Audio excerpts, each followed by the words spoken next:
Buenos días, tardes, noches, a la hora que estén viendo este video. Bienvenidos a Investigación en Electromovilidad y Almacenamiento de Energía, por sus siglas IEAE.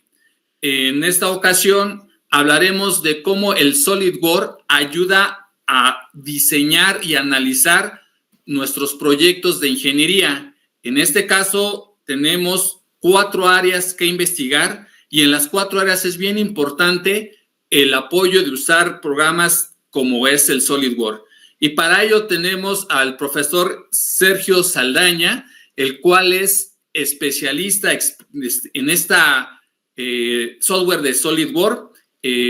Profesor Sergio, por favor, preséntese y díganos cómo es que usted está acreditado en SolidWorks. Adelante. Gracias. Me presento con ustedes, Sergio Saldaña, el maestro en ciencias Sergio Saldaña, docente de Ingeniería de Sistemas Automotrices de Siemens Zacatenco. Yo estoy certificado en SolidWorks. La primera es la CSWA, que es el asociado, la cual involucra, en este caso, modelar piezas, las cuales deben cambiar luego ciertas dimensiones para obtener masas o centros de masas, y ensambles, que en este caso te dan las piezas para que como dice su nombre, ensambles, y te piden que en una cierta posición determines una distancia o un centro de masa. Debes tener por lo menos, de 240 puntos, debes tener 165, si mal no me equivoco, lo que es un 80% en este caso, de preguntas acertadas, para que puedas tener derecho a la acreditación. De ahí sigue la profesional. Se tienen que hacer 3 exámenes. Uno que es de piezas, que es parecido al primero, pero las piezas son más complejas, porque tienen una forma de rectángulo, triángulo o círculo, y tienen un parámetro a considerar que involucra tal vez barrido, que es una técnica que no se utilizó anteriormente para este caso. El segundo es, para el primero, tiene 80 minutos de examen. Cabe destacar que el anterior que les mencioné eran 3 horas. En 3 horas tienes que terminar el examen. El segundo caso, como les digo, este es de 80 minutos en el profesional, el primer examen. El segundo examen, que es configuraciones, involucra 40 minutos, pero de la pieza tienes que hacer modificaciones e inclusive del árbol de lo que es el gestor de diseño de SolidWorks, borrar ocultar algunas entidades, algunos parámetros, y de ahí obtener masas o centros de masa. Y eso sí es algo complicado. Son 40 minutos. Aparentemente se ve fácil porque es nada más abrir piezas y hacer cambios, pero es algo complicado. El tercero, que es más complicado, que es ensamble, 90 minutos tienen, y hay que ensamblar piezas, y no solo es ensamblarlas, sino localizar centro de gravedad. Y conforme vas ensamblando pieza por pieza, y luego tienes que hacer un ensamble aparte para embonarlo con el otro, debes utilizar relaciones que no se han utilizado anteriormente, pero al menos se han practicado. Lo he mencionado en mis videotutoriales, como lo que es relación de engranaje, que es algo común. Ya lo verán en los videos. Ese tiene 90 minutos. Después de ese ya tienen ustedes, después de estos exámenes, ya tienen derecho, ahora sí ya tienen su pequeña placa más bien certificado profesional, CSWP. Para el experto, que ese sí va a ser algo tardado, deben acreditar por lo menos 4 exámenes independientes al experto, que son soldadura, moldes, piezas soldadas, soldadura, piezas soldadas, superficies, ensambles avanzados, simulación. Alguno de esos, 4 de esos debes acreditar para tener derecho al examen experto. Y con el experto, aquí, después de eso, ya tiene derecho a ese examen. Cabe destacar que los primeros exámenes que les digo, con base en el resultado que ustedes pongan, tienen un porcentaje de más o menos 1% de error, de margen de error. Mientras que en el experto es peor, es 0.5% de porcentaje de error más o menos. No puede pasarse de ahí. Ya con eso tendrán el experto, que todavía no lo tiene su servidor, pero ahí estamos. Adelante, Leandro. Muchas gracias, Sergio. Y la idea de este programa de investigación de electromovilidad y almacenamiento de energía es que nuestros alumnos se vuelvan también especialistas en este software y que además lo tenemos en el Instituto Politécnico Nacional, donde tú eres profesor de la carrera de Ingeniería de Sistemas Automotrices y tienes un canal llamado Sergio el Guapo, canal de YouTube, en donde has hecho publicaciones en SolidWorks de análisis de varios problemas, precisamente para que tus alumnos entiendan mejor lo que estás explicando. Y es de ahí el canal. Muy bien, ahí está el canal Sergio el Guapo, lo pueden ver en pantalla. Por favor, suscríbanse, vean sus videos, denle like. Es un canal muy completo. Y en ese tenor, en el video del 31 de marzo del 2022, hablaste del tema análisis de vibraciones de pequeñas oscilaciones. En ese tenor, nosotros tenemos una competencia de dragster para analizar al vehículo como un sensor. Y lo que hemos tenido de problemas en las competencias anteriores es que las llantas de los carros en la competencia se separan, salen volando, o van rodando los carros y por las vibraciones, con la porosidad de la pista, se desvían y pierde el control, el conductor del vehículo, que es a radiocontrol. Entonces, en ese tenor, la pregunta es, ¿cómo analizar las vibraciones de las llantas de un dragster acorde al tipo de pista donde competirán para que dichas vibraciones no perjudiquen el desempeño del dragster? Ok. Consideremos en este caso, aquí tenemos el caso de un dragster. Observen bien. El centro de masa no está exactamente a la mitad del mismo. Está ubicado aquí a la altura entre lo que está el piloto y lo que es el motor. En esta zona está el centro de masa. Y observen ustedes que ahí está la llanta de mayor dimensión, a comparación de las de enfrente, que son más pequeñas. Cuanto más pequeña sea, en este caso gira más rápido y puede moverse también rápido. Esta está más grande, es cierto, pero aquí lo importante es que para vibraciones hay que contemplar que este dragster tiene, obviamente, debido al cuerpo, tiene una masa, no ubicada exactamente a la mitad, como les digo, entre lo que es el conductor y el motor. Ahí el cuerpo del dragster tiene una masa. Esa masa, obviamente, separada del piso, esa separación entre lo que es el cuerpo del dragster y el piso viene siendo la llanta.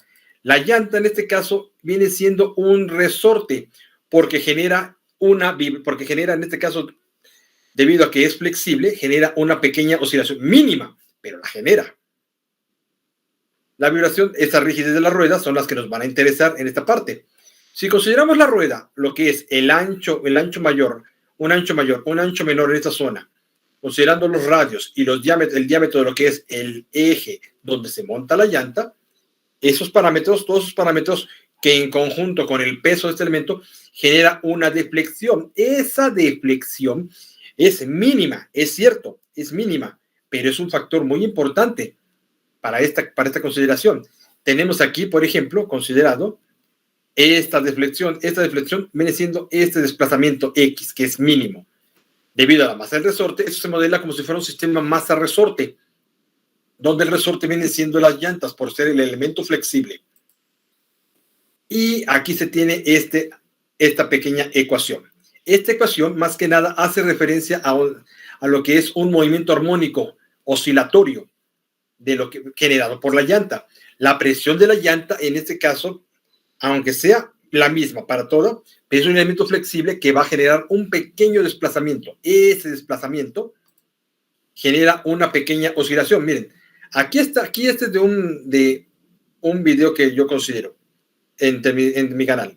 Se generan las vibraciones, se modela ese sistema como si fuera un sistema masa-resorte y genera aquí un sistema oscilatorio. Es mínimo, si lo notan. La oscilación es mínima porque miren, desde 1 hasta 1.407 no es gran cosa, porque son milímetros, es muy pequeña, pero aún así hay que tenerlo en cuenta porque se repite muy seguido, es decir, va a oscilar puede oscilar a cada rato. La vibración no se va a poder quitar, pero como tal, si no se quita, entonces cuando menos debe ser lo más pequeña posible. Esa es la condición que debemos considerar. No se quita, pero es pequeña. Hasta eso, decir 5 milímetros ya puede ser algo exagerado. Exagerado sobre todo porque sobre todo en carretera, ya a la hora de moverse, puede generar inestabilidad. Ahí, para evitar esa problemática, es conveniente que la rueda tenga una cierta presión. Generalmente pueden ser de 30 psi, una estable, porque menos presión hace que la llanta en este caso esté menos inflada y por consiguiente empiece a moverse menos. Pero las vibraciones también se generarían, menos movimiento, pero hay más vibración. La llanta, si está con una presión de más, lo único que va a generar es un brincoteo en la llanta a la hora de moverse. Ahí sí hay que tener cuidado. Por eso esta ecuación nos determina esos parámetros.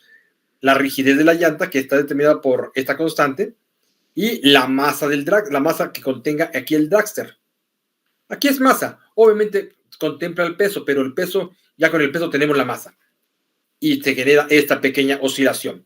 Estas tan solo 3 segundos se generan 1, 2, 3. En tan solo 3 segundos casi son 4 oscilaciones. Imagínense, en 3 segundos estaría moviéndose así. Pero ojo, el desplazamiento que yo hice es grande, así como lo ven. Este es mínimo. Y en un dragster, por los elementos que contiene, debe ser mínimo. Que sí lo va a tener, porque la llanta es rígida. Debemos contemplar esa parte. Ahora,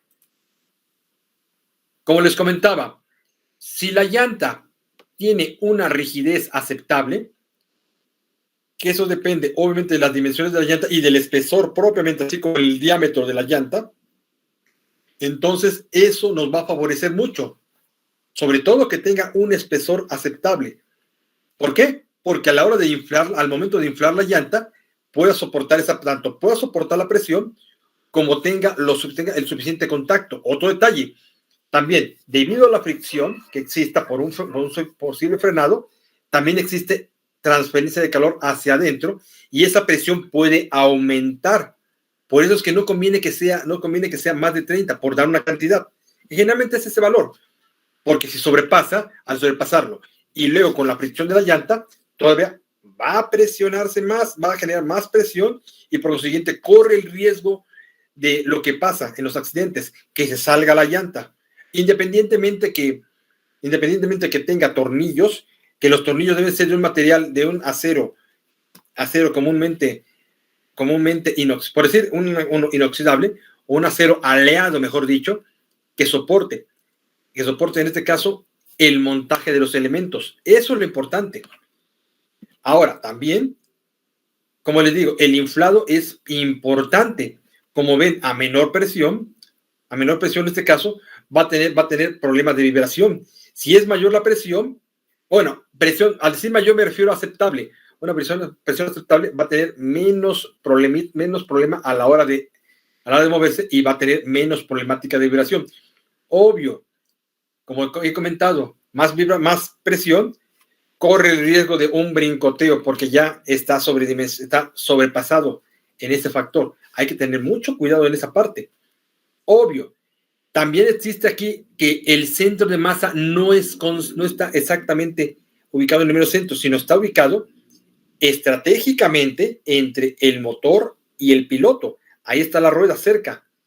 Ese es un descentrado. Ese descentrado también genera ustedes podrían decir, genera un desequilibrio, porque si yo estoy girando, aquí gira libremente, pues no hay problema. Pero ¿qué pasa si le pongo aquí un contrapeso adicional?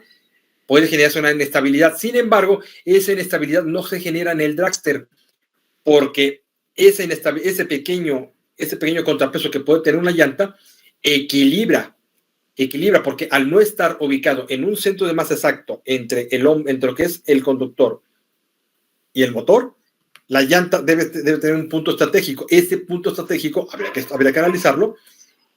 Hay que colocarle un pequeño contrapeso, muy pequeño, para que exista equilibrio, porque puede generar la vibración, pero ya con ese contrapeso ya lo mantiene más estable. Repito, las vibraciones no se van a poder quitar, pero sí se pueden disminuir al máximo con esos parámetros.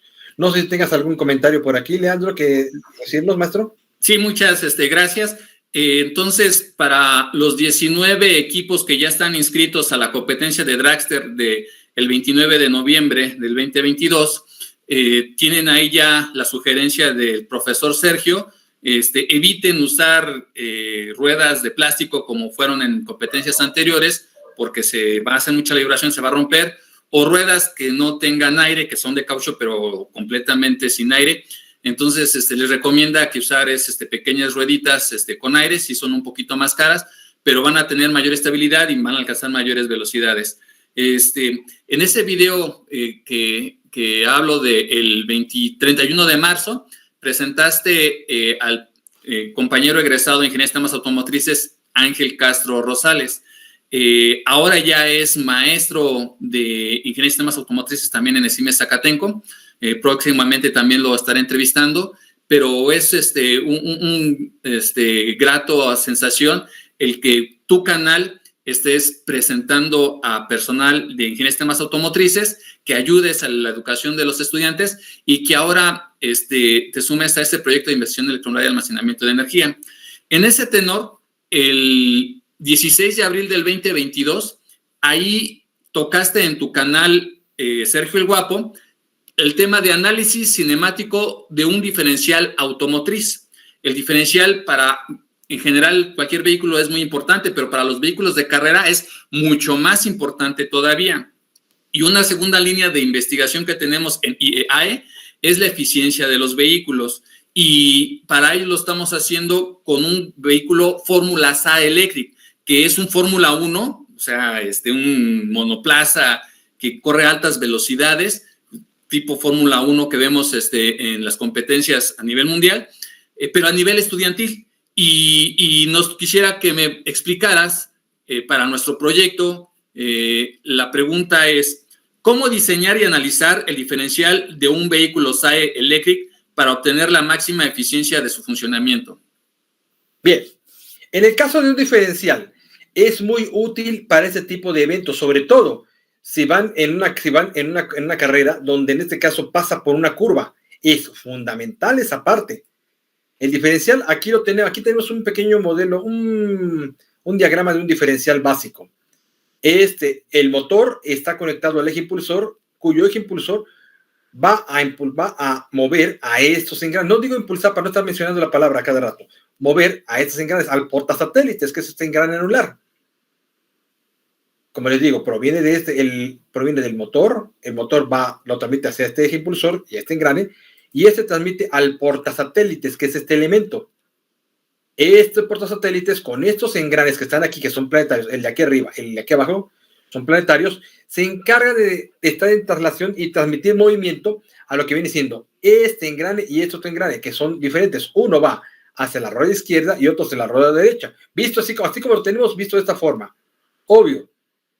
¿Cuál es la intención?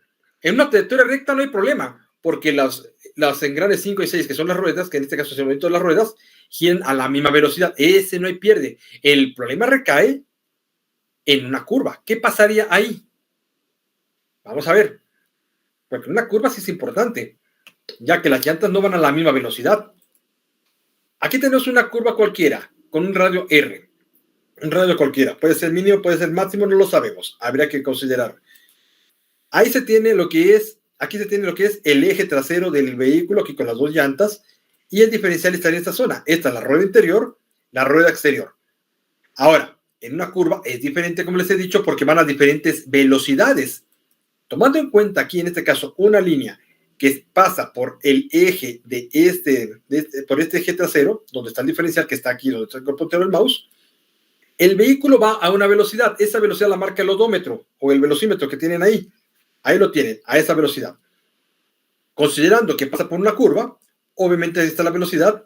Si trazo una línea en ese sector, que es la que representa a lo que es la línea de movimiento de este vehículo, aquí tendremos una velocidad 5 y una velocidad 6.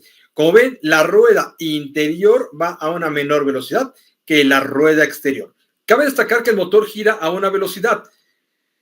Tiene un par torsional, pero al transmitirse el movimiento en estos engranes, la velocidad en este engrane y este engrane, que son los que me interesan, el 5 y el 6, va a ser menor. Pero ¿qué pasa? A menor velocidad, mayor es el par torsional. Eso es lo que se requiere. Y al tener más par torsional, ya puede impulsar a lo que es en este caso el vehículo. Esto es lo que nos interesa. Va por este camino, y el problema recae aquí. El par torsional es mayor. Aquí ustedes dirán es menor, pero cuando es menor no es tanto el problema. Porque, como les digo, a menor velocidad, mayor par torsional. Este no tendría problema en el par torsional por el movimiento. Este es el que lo podría tener, porque la velocidad es mayor. Aquí es velocidad lineal, pero de la velocidad lineal proviene la angular, o sea, que la que me interesa, la de giro. Y esa velocidad es la que nos va a influir en este movimiento. Veamos. Aquí está separado una cierta distancia. Aquí tengo un radio, otro radio. Estos radios son los que nos marcan la diferencia. Obvio, a menor radio, menor velocidad. Observen aquí. Entonces aquí, si lo vemos desde arriba, por ejemplo, que estuvimos en un helicóptero fijo arriba de la pista, de la curva sobre todo, estaremos viendo el movimiento del vehículo. Aquí, miren, en ese sentido, aquí. El sentido se va de aquí, en ese sentido aquí por la pista, hasta acá. Ahí tenemos. El diferencial es un tren de engranajes conocido como planetario, el cual tiene estas ventajas. Es más compacto el diseño de los engranes a comparación de un tren de engranaje normal, como puede ser el de una caja de velocidades. Y es más compacto y además la transmisión de velocidad es más eficiente porque puede ser de mayor velocidad a la que gira el elemento impulsor y disminuye la velocidad, en este caso, en los elementos de salida, pero al disminuirlas aumenta el par torsional. Eso favorece en el movimiento. Eso es lo que se requiere. Por eso es conveniente siempre tener en cuenta esa parte. Ahora, como les digo, como les mostraba, este video, miren, esta figura está en mi video tutorial. Ese es el diferencial, el que ustedes vieron ahorita como un esquema. Aquí está con las piezas. Miren ustedes, lo que es el portasatélites, el eje impulsor y los engranes. Miren, los planetarios son los que están en rojo y estos dos que van hacia cada rueda. Aquí están las ruedas. El modelo de las ruedas, por decir así, con un cierto diámetro. Obviamente, tenemos aquí la rueda y el par torsional a la que se ejerce. Recuerden, a menor par torsional, en este caso, ¿qué pasa? La fuerza, ahí involucra también, es menor la fuerza de tracción. Ven ustedes, aquí de esta separación entre el eje de la rueda, que es este elemento que ven aquí, es el radio de la rueda. Y aquí está el par torsional. Menor es el par, menor es la fuerza de tracción. Y eso ya repercute en el movimiento. Porque cuando pasa por una curva, ¿qué pasa? Vamos a ver, antes que todo, bueno, el par torsional, el radio de la rueda y la fuerza de tracción. Recuerden que el par torsional, que es un momento, es fuerza por distancia, pero ambos deben ser perpendiculares para que se genere se ejerce el mayor par torsional posible. Eso es lo que se requiere. Por eso aquí menciona, el par torsional proviene de la transmisión de potencia que ejerce el eje impulsor. Desde aquí, transmite el movimiento a estos elementos y esta velocidad angular, a comparación de este que es mayor, esta disminuye, pero el par torsional aumenta. Al aumentar el par torsional, esta fuerza de tracción va a ser muy importante. Y eso es importante también considerar. Las ruedas, inclusive, aquí obviamente se ven que son ruedas lisas. Eso me generaría un problema, porque si son lisas, el agarre no es el mismo a que si tuvieran aquí, como las llantas normales de los autos. Unas aquí tienen unos grabados y esos grabados son los que hacen que tenga el agarre. Por ejemplo, si yo pongo una pared y pongo los dedos, no va a tener mucho agarre. En cambio, simbolicen ustedes esos pequeños dibujos, como las uñas aquí. ¿Qué pasa? Aparte de tener el agarre, las uñas, ahora sí ya tendré el agarre. Esa es la función importante de esos grabados que tienen las ruedas en las partes exteriores. Tener el mayor contacto y, por consiguiente, si el par torsional es 1, con esos elementos, con ese grabado, todavía va a tener mucho más agarre y eso nos va a favorecer.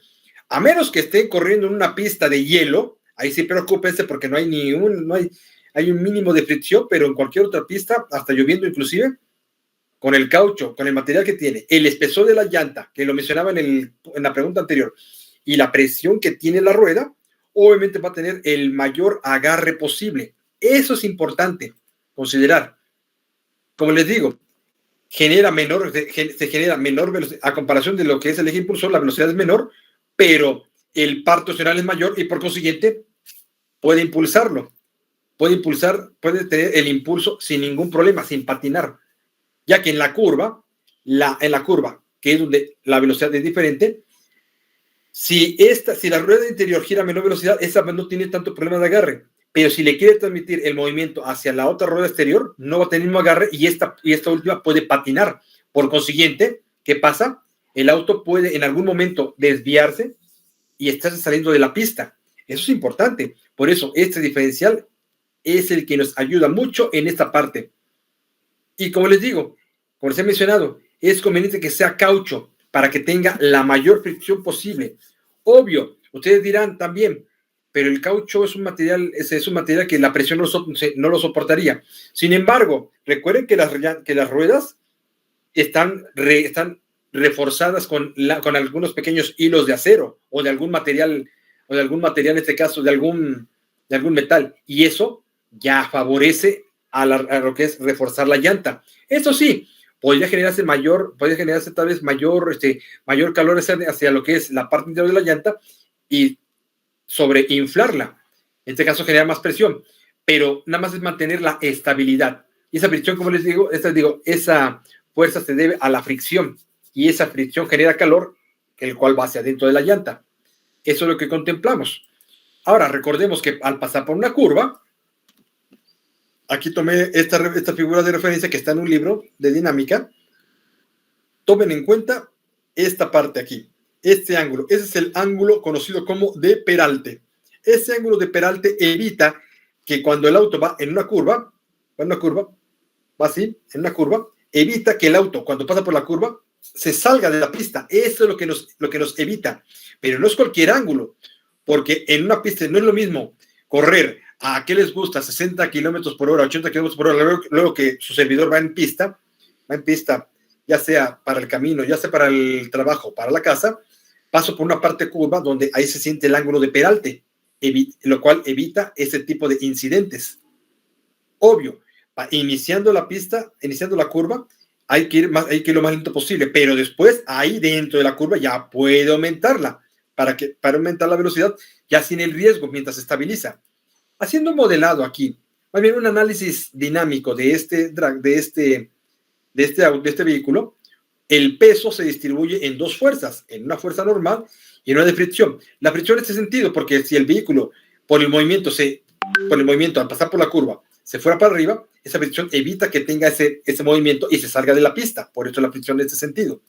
Eso sería igual a que si tenemos el vehículo, segunda ley de Newton, masa por aceleración, el centro de curvatura, a partir de aquí del centro de figura, el centro de curvatura estaría por ese sector, así como está manejándose, estaría por acá.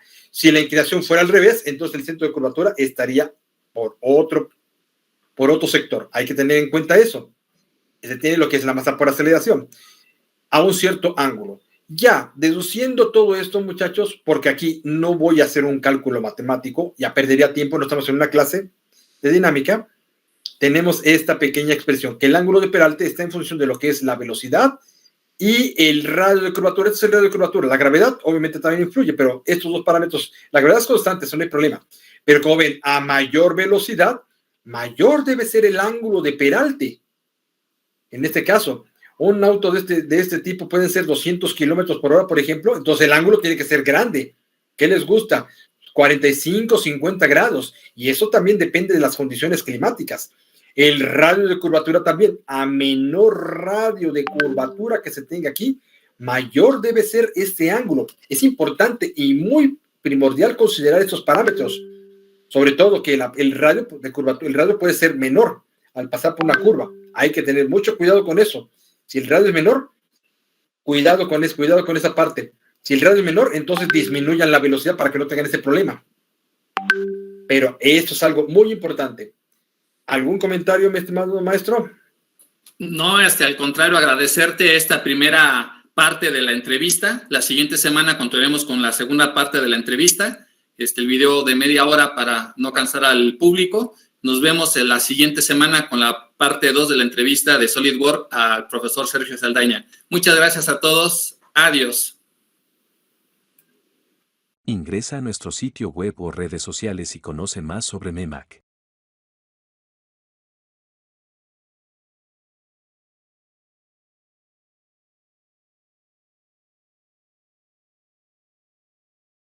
México, energía que mueve, por un México energéticamente sustentable.